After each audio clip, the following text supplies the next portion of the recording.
So I want to talk about listening posts.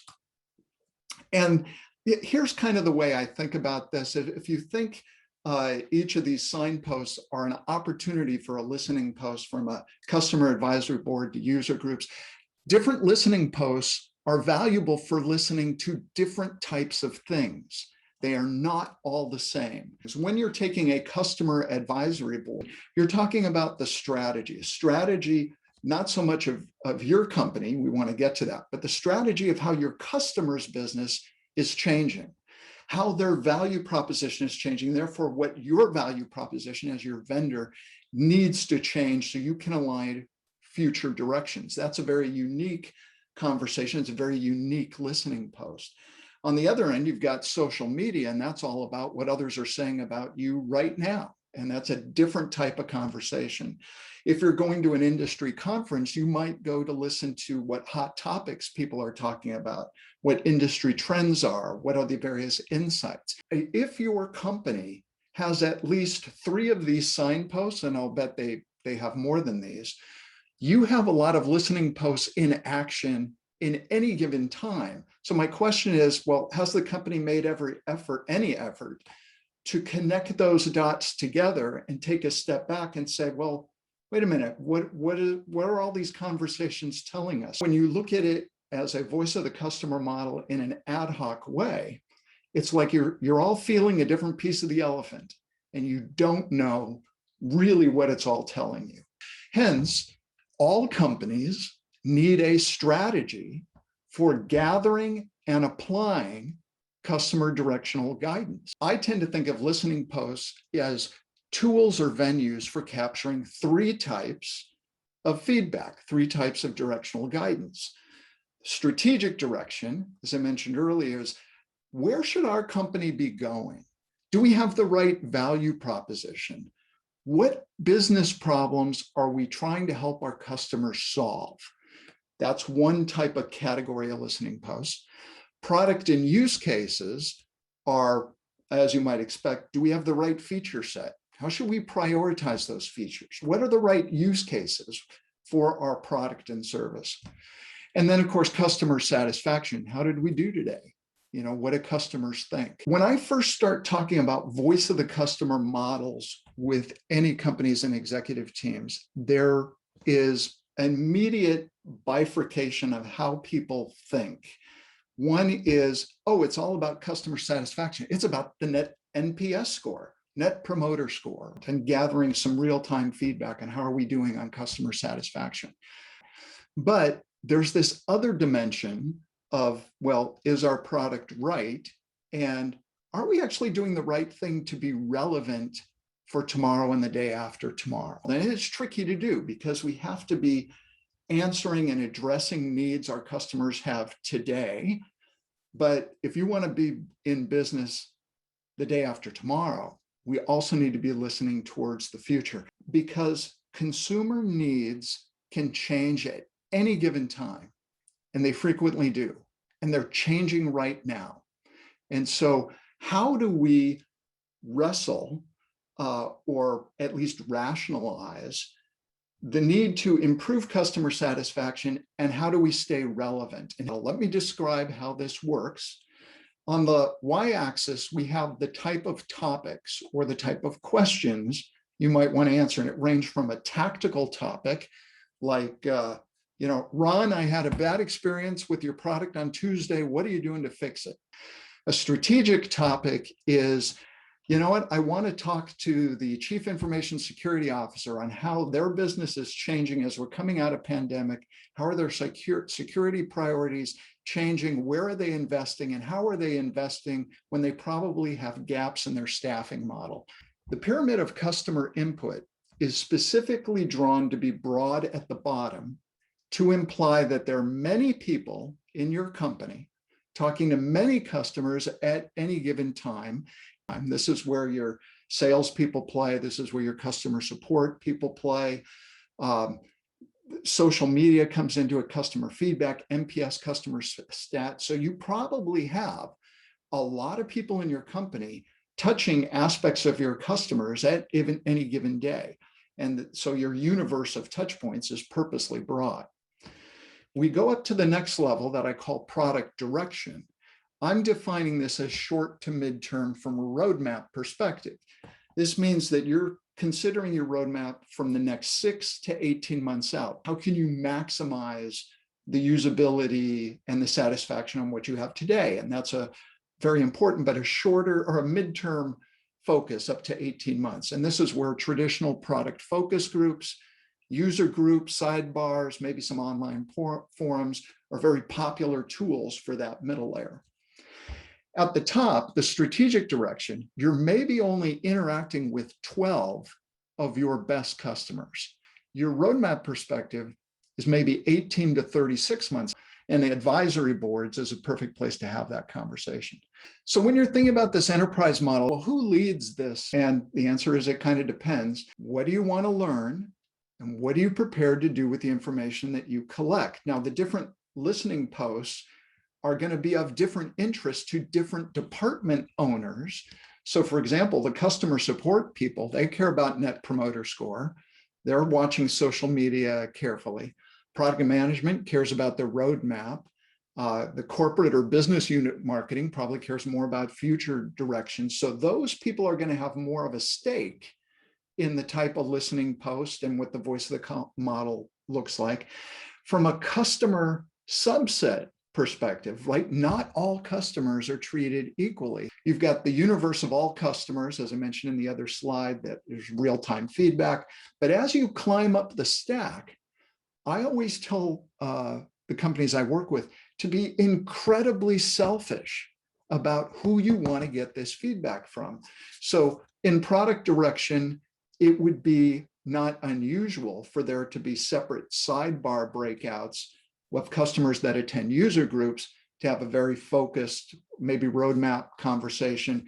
There might be a different type of conversation that happens with your reference customers. Now, yes, they are happy with you, but there's a way to harness them to get more insight and feedback. So two quick examples. And we did this program, which I absolutely loved. It was called the Day in the Life program. We would actually go fly out to one of these big enterprise companies, and we'd spend the whole day. We'd talk with them on their team about, what are you trying to do? What are your goals? What are your objectives? What's hard? What's easy? And then we actually followed them. So we got to see, what's the first thing you do when you come into the office? And we had very specific questions that would lead to implications not only in our brand, but how our operations work. There are a couple of companies that I'm working with now who are smaller. Now they've grown rapidly, where their original business was selling to small to medium-sized companies, but they want to win the big enterprise accounts. And so we started to interview their customers. We had, as part of a topic of a customer advisory board, we said, where are your business going? What are the problems? Okay, great. What does this company need to do to be more successful to help you with this? And the words they came back with was fascinating. They said, you know what, we love you guys, but you're not enterprise ready. We said, oh, hold on. What does that mean? These are big ticket initiative, guys, let's get everybody on deck. And when that happens, something magical happens in the company. People get energized. And I'm talking about cross-functional teams from product management, product marketing, corporate marketing, sales, operations, kind of come together to say, oh, I didn't know that about our customers. This needs to change how we operate. You can't own it by yourself. What I want to do is empower you to be a cheerleader, to be a stakeholder, to bring this concept to your peers, your colleagues, your management, to say, you know what, maybe we should become a little bit more formalized in how we do this. What I invite companies to do is do their own internal assessment. So you'd work with a small cross-functional team in your company to say, well, what questions are we asking? What listening posts are we using, and who are we asking? So somebody asked earlier about, well, who's the makeup of the customer advisory board, and how do you pick who goes to a focus group? These are really great questions, because I'll tell you the number one problem when it comes to customer advisory boards specifically, they ask the right question to the wrong people. And therefore the information is confusing and downright meaningless. So I like this approach because if you gather people around and say, you know what, when you have an opportunity to interact with a customer, regardless, just what questions are you asking? And then after that is, okay, how did you gather that information? Did you use a product focus group, a user group? Oh, and who did you ask? When you do this exercise, you're going to develop a spreadsheet and it's going to have lots of questions and lots of people inside. I'm going to boil it down for you. You might get something at the end of the day that looks something like this.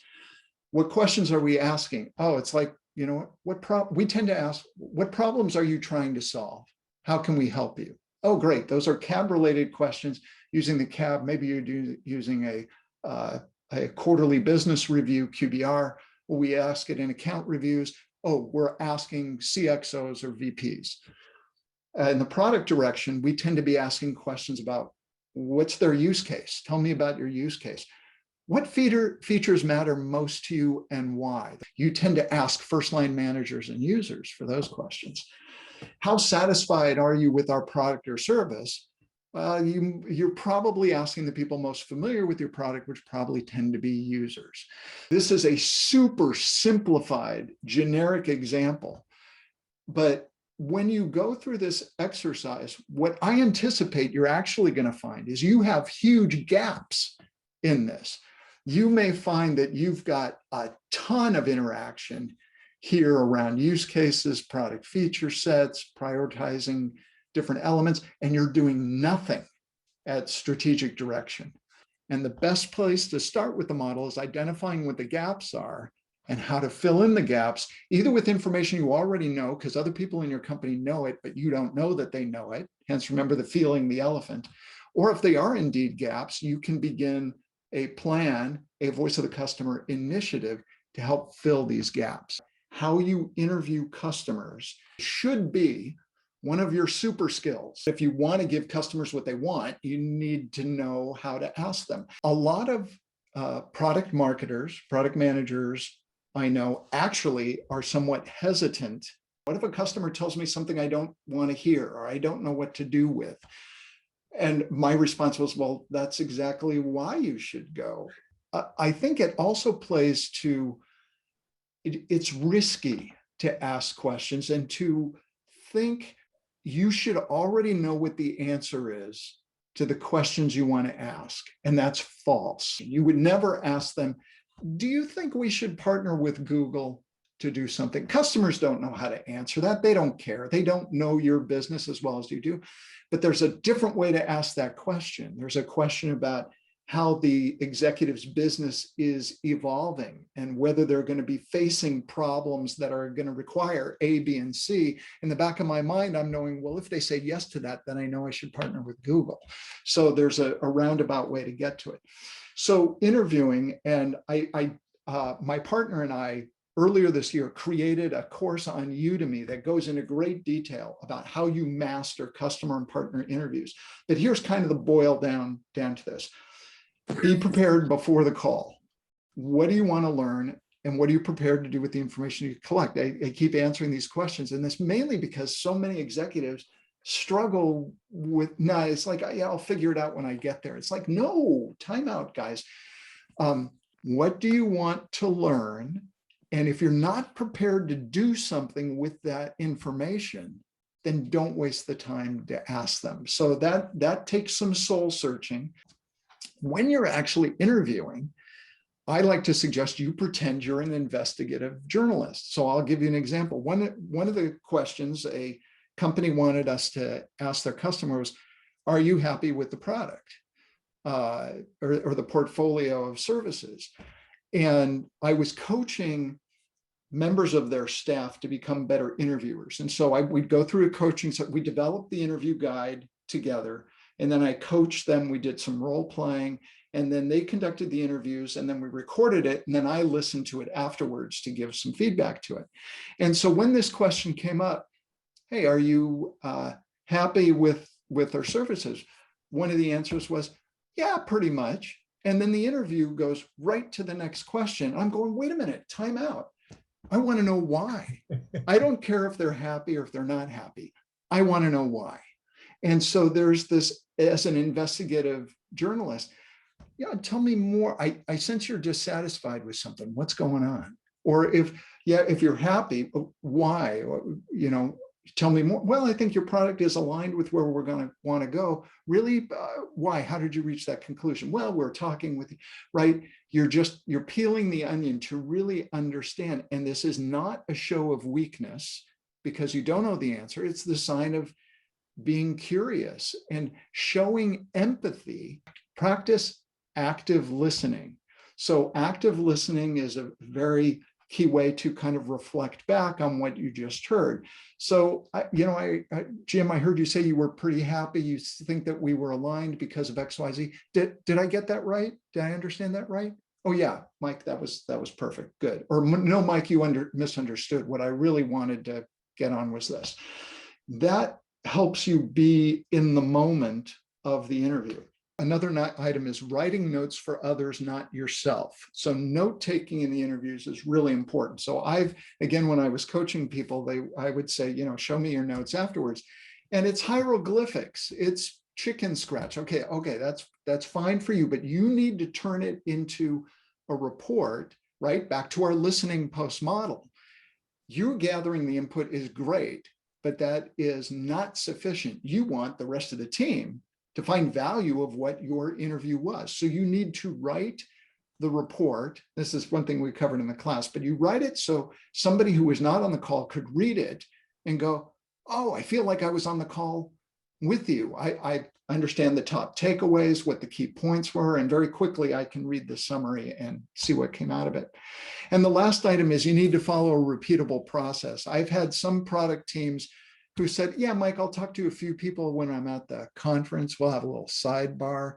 And sorry, that just doesn't count. You making up questions on the fly doesn't speak to the first bullet. They're not prepared. You can't repeat that process. So if you want to have value of the few interviews you conduct, whether you're doing 2 or 3 or several dozen, you need to have a process that's repeatable, not only for yourself, but for the rest of your team.